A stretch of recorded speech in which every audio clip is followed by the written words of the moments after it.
Joining me now is Seth Kaplan, managing partner at Airline Weekly. All right, Seth, how do you find this thing? Well, yeah, it would be useful to at least know in what part of the world this plane went down, and that's a possibility we are finally now looking at if, in fact, these floating debris turn out to be wreckage from the plane. But still a very long way from finding a debris field at the bottom of the ocean. For perspective, Chris, think about Air France 447, which went down off Brazil about a half-decade ago.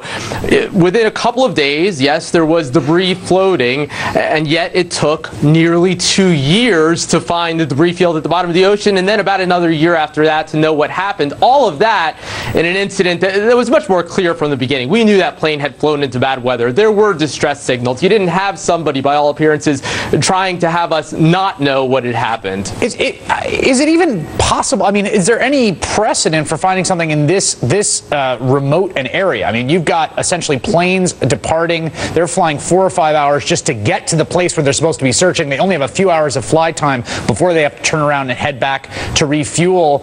Is this the most remote airplane crash search we've ever seen? Yeah, certainly, at least of this significance, a commercial airliner like this one.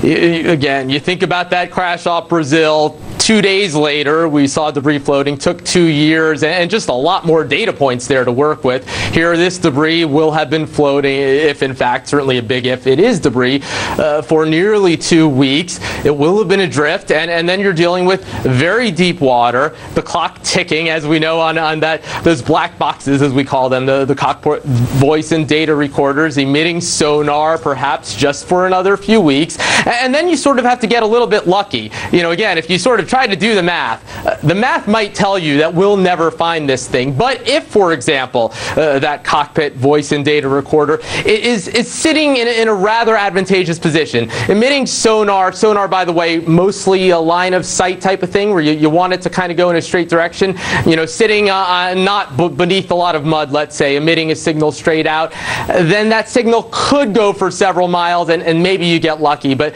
that's very much the optimistic point of view. And again, even that all predicated on the idea that this is even debris from this aircraft, which it very well may not be. Seth Kaplan from Airline Weekly, thank you so much.